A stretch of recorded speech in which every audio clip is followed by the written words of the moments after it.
Hello guys, welcome to science from Ankur Vela. आज का topic है इलेक्ट्रॉनिक थ्योरी ऑफ वैलेंसी।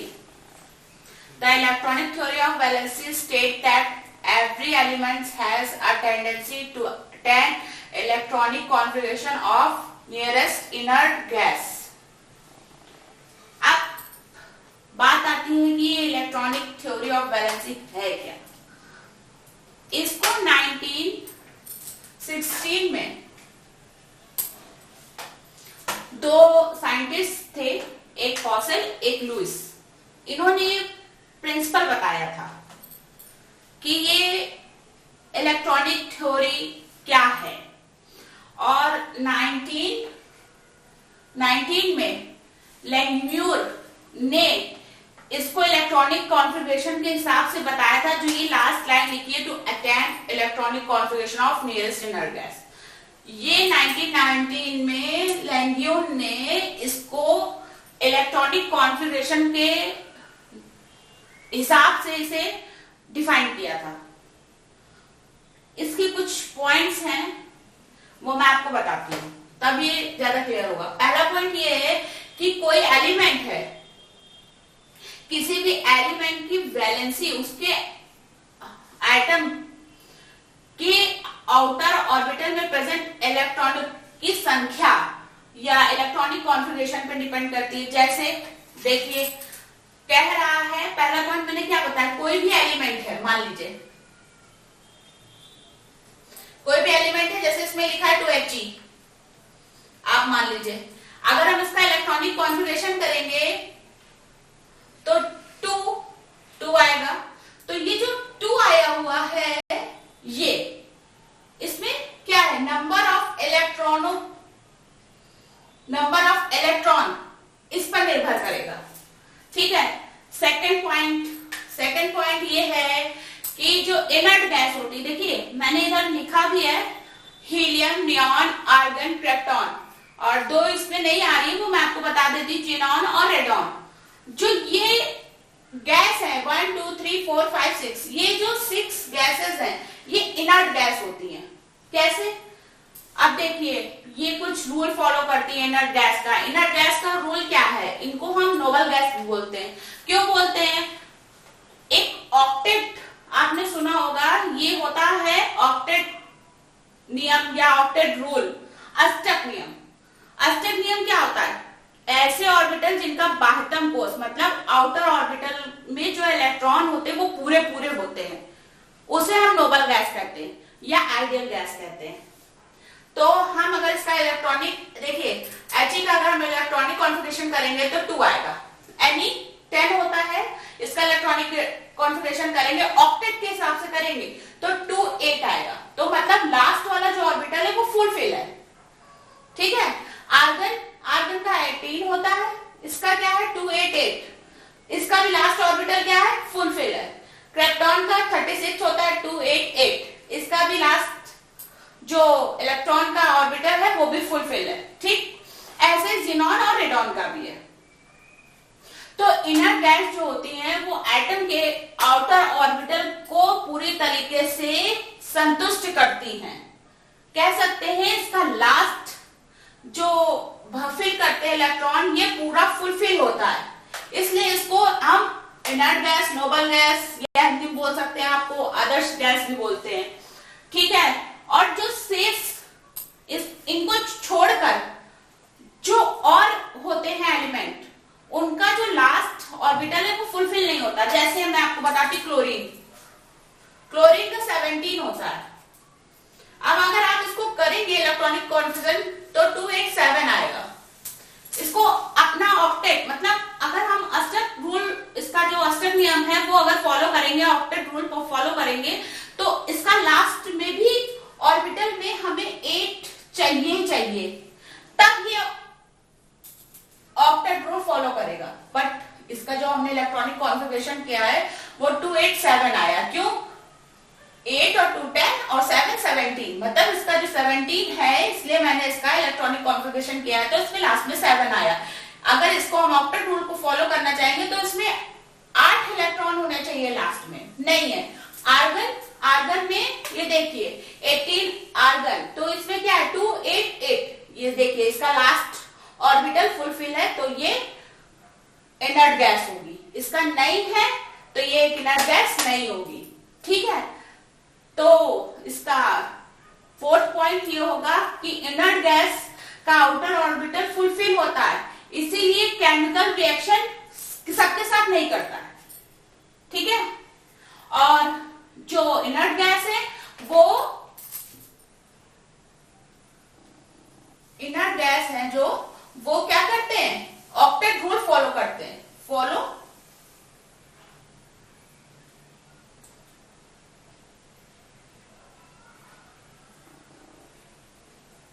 ठीक। अब क्या है वैलेंसी, हम कैसे कैसे वैलेंसी निकाल सकते हैं, क्या या क्या होता है वैलेंसी। ठीक है, तो उसको तीन तरह से हम डिफाइन करेंगे। पहला क्या है, एक मिनट,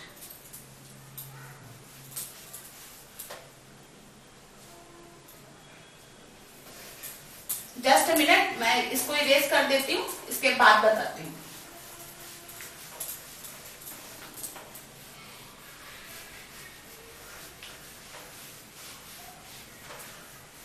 देखिए पहला क्या है, पहला है इलेक्ट्रोवैलेंट बॉन्ड।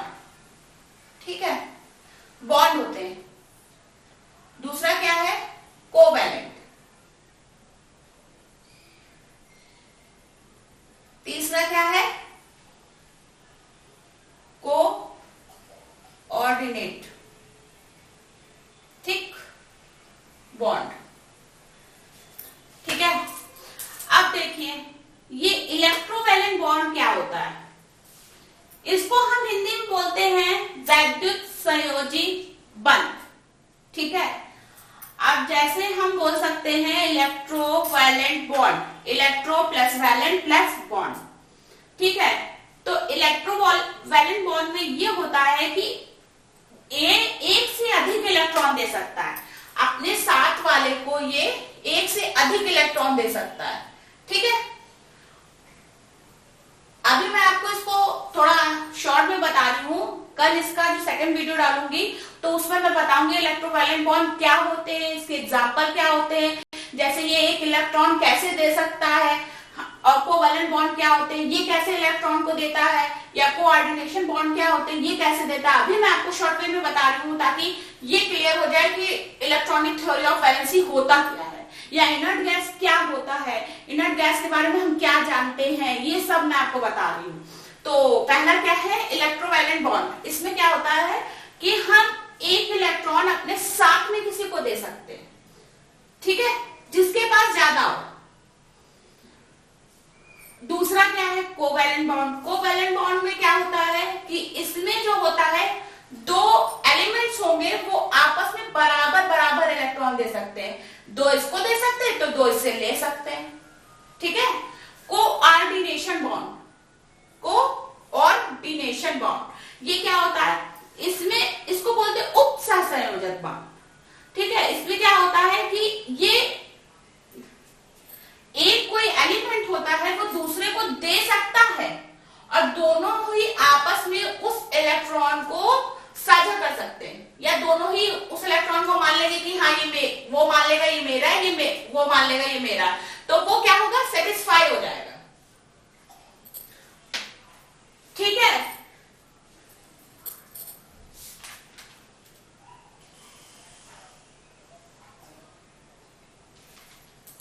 जैसे हम मान लेते हैं, आपको एक एग्जांपल छोटा सा हम दे दे रहे हैं इलेक्ट्रोकोवैलेंट बॉन्ड का। ये एग्जांपल फर्स्ट का है, जैसे NaCl मान लो। ठीक है, Na में +1 Cl में माइनस होता है। अब इसका जब हम इलेक्ट्रॉनिक कॉन्फ़िगरेशन करेंगे तो क्या आएगा, इसका आएगा 287। ठीक है, और इसका क्या आएगा बताइए, सोडियम का कितना होता है,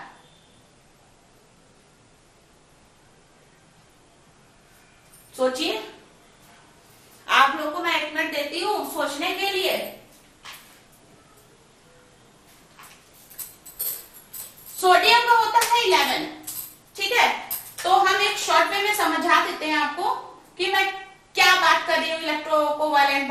कोवैलेंट बॉन्ड या कोऑर्डिनेशन बॉन्ड, एक शॉर्ट में मैं बता देती हूँ, कल मैं इसको डिस्क्राइब करूंगी पूरी से। तो सोडियम का क्या होता है 11, इसका इलेक्ट्रॉनिक कॉन्फ़िगरेशन अगर ऑक्टेट के हिसाब से करते हैं तो 2 8 1, क्लोरीन का करते हैं अगर तो 2 8 7, ठीक है। यहाँ Na प्लस आ जाएगा, यहाँ Cl माइनस, इसमें लास्ट में कितने इलेक्ट्रॉन है 7, इसमें कितने लास्ट में इलेक्ट्रॉन 1, तो हम एक 1 क्रॉस बना लेते हैं, और इसमें 7 है तो 1 2 3 4 5 6 7, ठीक है। अब इसको अपने ऑक्टेट को पूरा करने के लिए कितने इलेक्ट्रॉन की जरूरत है 7 की, क्यों, जब 7 में 1 हम जोड़ेंगे तो कितना आ जाएगा 8, ठीक है। इसको कितनी जरूरत है 1 की, जब इसमें 1 हो जाएगा तो इसमें भी 8 हो जाएगा, तो ये क्या होगा, ये फुलफिल्ड हो जाएंगे, ऑक्टेट रूल फॉलो करेंगे।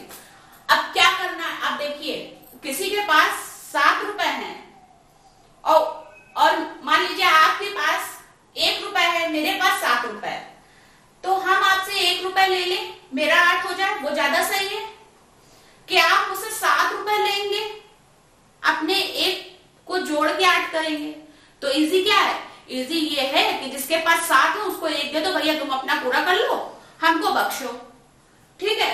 तो हम वही करेंगे, हमको क्लोरीन में सिर्फ 1 इलेक्ट्रॉन की जरूरत है, और सोडियम को क्या है 1 ही इलेक्ट्रॉन है सोडियम के पास, तो सोडियम से क्लोरीन 1 इलेक्ट्रॉन ले लेगा, तो ये ले लिया उसने इलेक्ट्रॉन, ये क्या हो गया, ये हो गया इलेक्ट्रो वैलेंट बॉन्ड।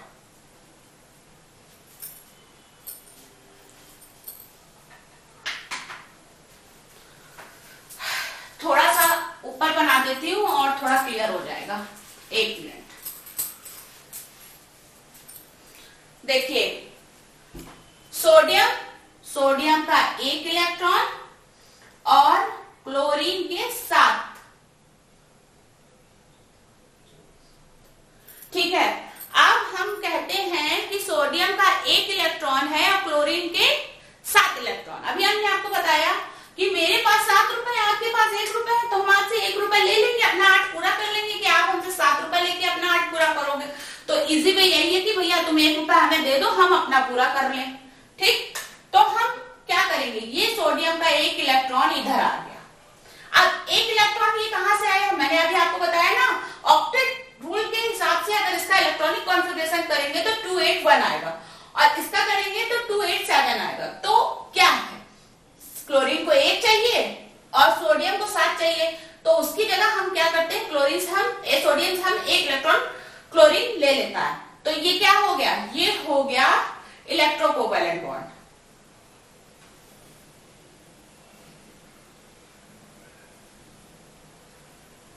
अब आप लोग को समझ में आया होगा, ठीक है। तो इलेक्ट्रोकोवैलेंट बॉन्ड में मेनली क्या होता है, ये 1 से अधिक इलेक्ट्रॉन दे सकता है, 1 भी दे सकता है, 2 भी दे सकता है, 3 भी दे सकता है। अभी मैंने आपको सिर्फ एग्जांपल 1 इलेक्ट्रॉन का देने वाला बताया, ठीक है। कल मैं इसको और डिस्क्राइब करूंगी, electrovalent bond, covalent bond, coordination bond, ठीक है। तो अब क्या है, कोवैलेंट बॉन्ड में क्या होता है, इसमें जो 2 एलिमेंट होते हैं, मान लीजिए यहाँ पे कोई 2 एलिमेंट है, ये आपस में बराबर बराबर इलेक्ट्रॉन दे लेंगे, मतलब इसको भी 2 चाहिए होगा, इसको भी 2 चाहिए होगा, तो बराबर इलेक्ट्रॉन ले लेंगे। और इसमें क्या है, कोऑर्डिनेशन बॉन्ड में क्या है, कोऑर्डिनेट बॉन्ड में क्या है कि इसमें क्या होता है, केवल ये वाला एलिमेंट इस वाले एलिमेंट को केवल इलेक्ट्रॉन दे सकता है, और लेकिन दोनों आपस में साझा कर सकते हैं, ठीक है। तो आपको क्लियर हो गया, इसके आगे का पार्ट कल कमेंट करके बताइएगा आप लोग को ये कैसा लगा। Thank you.